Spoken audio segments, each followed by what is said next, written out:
Hey everyone, welcome back to our Cooking Basics series. This episode we're going to go over legumes and grains, but more specifically rice and beans. Rice and beans are some of my favorite food items, whether it's a side dish, main dish, soups, sushi. We're just going to go over a few different types, and I figured this would be very helpful to understand what types of rice there are, what types of beans there are that exist, why we treat them certain ways.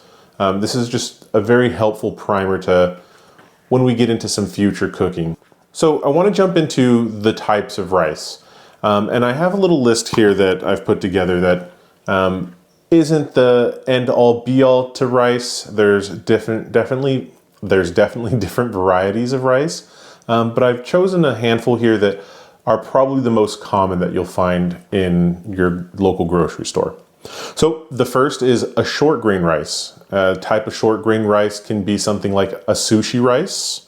When you have sushi, you know it's a little bit more sticky, it clumps together. Typically you would use that rice for, again, sushi or in some Korean dishes, anything that needs to have a little bit more of that stickier texture. Okay, and then we have a medium grain rice. And a medium grain rice can be something like a calrose, or if I'm pronouncing this correctly, an arborio rice. Typically they're still a little bit more sticky, not as much as a short grain, not as starchy, but they're used in things like a paella, a risotto, something where you need a little bit more creaminess, where that texture has a little bit of a smoother taste to it. And then we have your long grain rice, which is something like your basmati or your jasmine rice. And this is something that's a little bit more fluffy. They're separate grains, more of a traditional style rice you'll see for side dishes. Nothing too crazy. This is probably the one that you see most often in just a bag on your grocery store shelf. Real easy.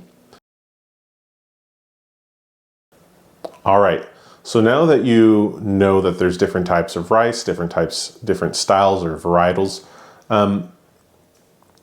you might be wondering whether or not rice should be washed. There are definitely people who do not wash the rice, and there are people who do. It all depends on the texture and the stickiness you're looking for. So most of the time, if I'm not trying to have a real sticky rice, I'll rinse my rice. I'll wash the rest of that starch off. Most rice that you get, and I would say almost 100% of the rice that you get in stores is cleaned rice, so you don't have to worry too much about there being any kind of debris in there. Now you probably have another question, and that's whether or not to soak your rice. And it all depends. I think for me personally, I typically don't soak my rice. I will throw it straight into the pot or rice cooker, add my water, done. But on the other hand, when you do soak your rice, depending on the varietal, it can actually improve texture, and 2, speed up your cooking time. So those would probably be the 2 major reasons why you would soak your rice. But again, it's not necessary. And for some rice, like long grain rice, it's optional. So now we get into beans. And this is probably where I get so passionate, because I've started to really get into the world of beans. And you wouldn't think that beans can be that exciting, but they can be.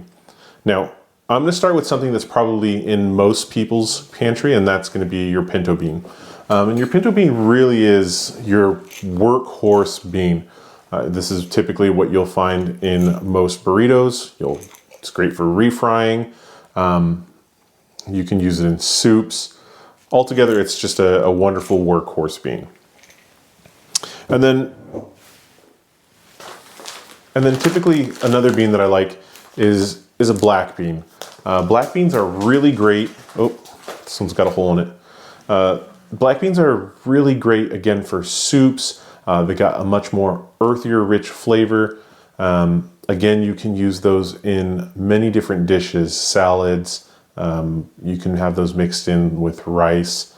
just a really good overall bean. And then one bean that I didn't bring out was a red bean. Red beans and rice, something that's a little bit more firm. It's real sturdy bean, something that you can actually stew for quite a while and it doesn't break down. And then just to show you guys, I did pull out some other beans as well. And they're pretty fun. So like I said, in the world of beans, there's so many different varieties. I have this black calypso, something called a snow-capped bean, and then this Christmas Lima bean. And very similar to the size of like a kidney bean, where they're just a little bit larger, they're a little bit thicker. Very wonderful. But beans go a long way. So beans are actually pretty easy to cook, and you can cook them a number of ways. I'll say this, the easiest way to cook beans, straight from a can. These are just some organic black beans, non-GMO, low sodium, high protein, high fiber, fat-free. Again, it's just a can of beans. All you have to do with these is just heat them up and they're good to go. Typically, the reason why canned beans are so easy to cook and just reheat is because they've already been pre-processed. And I don't mean processed in a bad way. I mean processed as they've probably been boiled, stewed, simmered, pressure cooked. Something that makes it easy enough for you to get home, throw it in a pot or pan and just heat them up. The difference between the other varieties that I showed you are they're dried beans. And typically the older they are, the longer they take to cook.